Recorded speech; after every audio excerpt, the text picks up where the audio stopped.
Hello दोस्तों, नमस्कार। इस वीडियो में हम बात करने वाले हैं वोल्टेज और इलेक्ट्रिक करंट यानी कि विद्युत धारा के ऊपर। तो सबसे पहले हम समझ लेते हैं कि विद्युत धारा होता क्या है। विद्युत धारा यानी कि फ्लो ऑफ इलेक्ट्रॉन, जो इलेक्ट्रॉन फ्लो करता है उसी को हम विद्युत धारा कहते हैं। तो कितना इलेक्ट्रॉन फ्लो होगा तब हम उसे विद्युत धारा कहेंगे। तो देखिए, समझिए सबसे पहले कि धारा किसे कहते हैं। जैसे कभी आपने देखा होगा किसी पहाड़ से पानी गिरता हुआ, तो वहाँ पर एक दो बूंद पानी गिरेगा तो उसे हम झरना या फिर धारा नहीं कहते। धारा कहने का मतलब है कि बहुत सारा इलेक्ट्रॉन का फ्लो होगा तो तभी जाके उसे हम धारा कहेंगे। तो सेम चीज़ यहाँ पर भी है, विद्युत धारा यानी कि बहुत सारे इलेक्ट्रॉन जब एक साथ फ्लो होगा तो उसे हम विद्युत धारा यानी कि इलेक्ट्रिक करंट कहेंगे। और इलेक्ट्रिक करंट को हम लोग किस में नापते हैं? एम्पियर में नापते हैं। एम्पियर में इसको मेजर करते हैं। और एम्पियर में नापने के लिए हम जनरली क्या करते हैं कि हम क्लाइम मीटर या फिर एम्पियर मीटर का यूज करते हैं। तो एक एम्पियर इज इक्वल टू होता है 1 कूलम पर सेकेंड। तो 1 कूलम पर सेकेंड मतलब क्या है?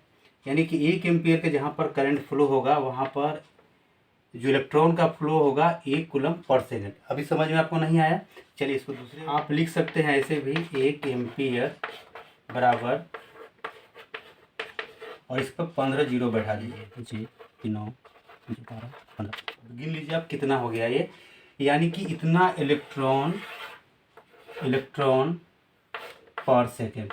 1 एम्पियर का यदि करंट फ्लो हो रहा है कहीं पर भी तो उसमें इतना सारा इलेक्ट्रॉन एक साथ फ्लो होगा तब जाके वो 1 एम्पियर का करंट कहलाएगा। तो समझिए कि 1 एम्पियर का यदि किसी को करंट लगता है तो अचानक से पूरा हिल जाता है।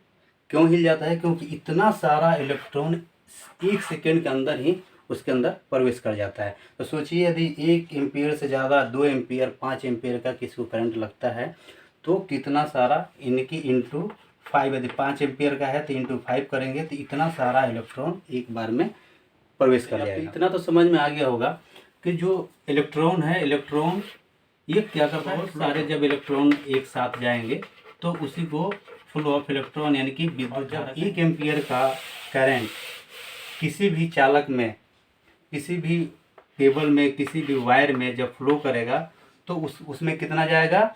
ये इतना जाएगा 6250। इस पर 15 जीरो बैठा दिया। इतना तो समझ में आ गया हमें कि करंट फ्लो कर रहा है यानी कि आगे बढ़ रहा है, ठीक है ना। तो आगे बढ़ रहा है इसका मतलब है कि कोई ना कोई इसे आगे की ओर पुश कर रहा है, ढकेल रहा है। वो काम करता है हमारा वोल्टेज।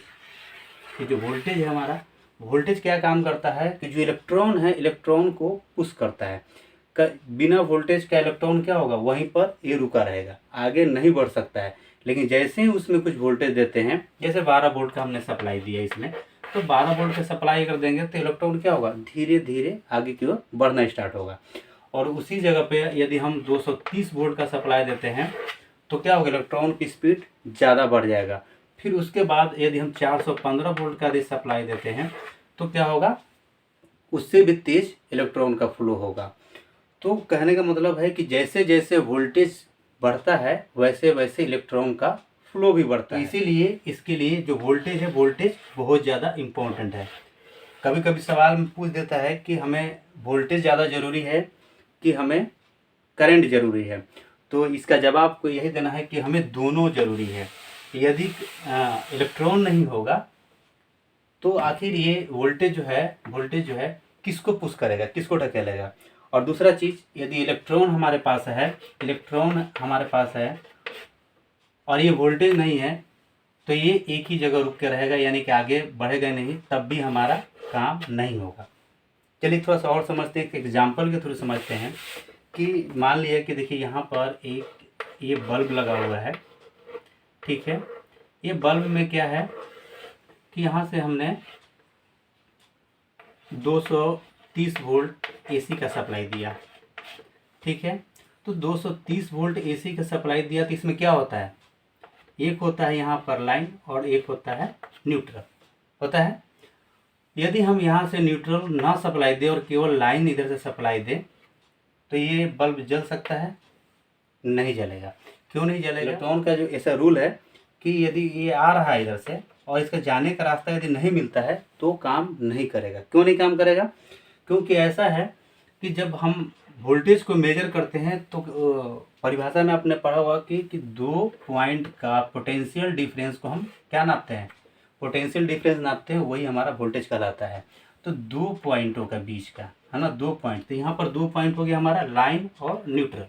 यदि हम दोनों पॉइंट पर किसी वोल्टमीटर से मेजर करते हैं यानी कि मापते हैं, तो हमें ये सप्लाई 230 वोल्ट का यदि सप्लाई होगा तो 230 वोल्ट, यदि 12 वोल्ट का सप्लाई होगा तो वो 12 वोल्ट हमें दिखाता है। क्या चीज़ दिखाता है, इन दोनों का अंतर यानी पोटेंशियल डिफरेंस, है ना। तो वैसे ही जैसे यहाँ से लाइन गया और यहाँ से यूँ घूमता हुआ यहाँ पर आ गया, लेकिन यहाँ से एक स्विच लगा हुआ है और स्विच के सहारे ये यहाँ से लाइन काटा हुआ है, तो ये काम नहीं करेगा क्योंकि इधर से इलेक्ट्रॉन जा तो रहा है लेकिन इधर से ये आगे की ओर नहीं बढ़ रहा है। ठीक है, यानी यहाँ आके रुक जा रहा है। जैसे कि एक पाइप है, मान लीजिए पाइप है पानी का, और इधर से हमने मोटर लगा दिया और यहाँ से इसका मुंह बंद कर दिया। ठीक है, तो इसमें क्या होगा, इसमें से जो पानी का टैंकी जिधर से खींच रहा है तो ये क्या करेगा, यहाँ आकर रुक जाएगा, कुछ काम नहीं करने वाला, यहीं पर ये पानी आकर रुक जाए। सेम चीज़ यहाँ पर भी होता है कि यदि इलेक्ट्रॉन एक रास्ते से जा रहा है और दूसरे रास्ते वो नहीं निकल पा रहा है तो काम नहीं करेगा। तो जैसे हम न्यूट्रल से यहाँ पर कनेक्ट कर देते हैं तो ये बल्ब चलना स्टार्ट हो जाता है। लेकिन अब इसमें क्या होता है कि यदि इसमें 12 वोल्ट का सप्लाई देते हैं और ये 220 वोल्ट का ये बल्ब है हमारा, तो कैसा चलेगा, एकदम धीरे धीमा चलेगा, लाइट ही नहीं करेगा उसमें, क्योंकि इसमें क्या हो रहा है, इलेक्ट्रॉन का फ्लो ऐसे धीरे धीरे धीरे धीरे जा रहा है। जैसे इसमें 230 वोल्ट या फिर 220 वोल्ट की इधर सप्लाई देते हैं तो क्या होगा, इलेक्ट्रॉन का फ्लो बहुत तेज़ी से जाएगा और ये बल्ब जो है पूरी अपनी क्षमता से लाइट करना स्टार्ट कर देता है। तो ये होता है इलेक्ट्रॉन का। और वोल्टेज क्या हो गया, वोल्टेज आप समझ गए कि 2 पॉइंटों के बीच का जो विभव का अंतर है ना, पोटेंशियल डिफरेंस को ही हम नापते हैं और वो होता है हमारा वोल्टेज। करंट का जो परिभाषा होता है, ये electric current is flow rate of electric charge. ये होता है इसका डेफिनेशन। हमारे पास 2 टाइप का होता है, एक होता है हमारे पास डीसी वोल्ट और एक होता है एसी वोल्ट, यानी डीसी यानी डायरेक्ट करंट और ये होगा अल्टरनेटिव करंट। लेकिन ये दोनों वोल्ट को हम क्या चीज़ से सूचित करते हैं, वी लिख के सूचित करते हैं। डीसी भी लिखा होगा फिर एसी भी लिखा होगा, यानी कि ये जो वोल्ट का सिंबल है और ये वोल्ट को दर्शाता है। अभी भी एसी या फिर डीसी में हम क्या चीज़ को मापते हैं, हम मापते हैं पोटेंशियल डिफरेंस को, पोटेंशियल डिफरेंस को। वोल्टेज यदि हमें नापना हो तो एसी या फिर डीसी दोनों में हम पोटेंशियल डिफरेंस को ही नापते हैं और तब हमें वोल्टेज मालूम चलता है। आशा करता हूं दोस्तों ये वीडियो आपको पसंद आया होगा। वीडियो पसंद आया होगा तो प्लीज़ वीडियो को लाइक और चैनल को सब्सक्राइब कीजिएगा। चलिए फिर मिलते हैं नेक्स्ट वीडियो में, तब तक के लिए जय हिंद।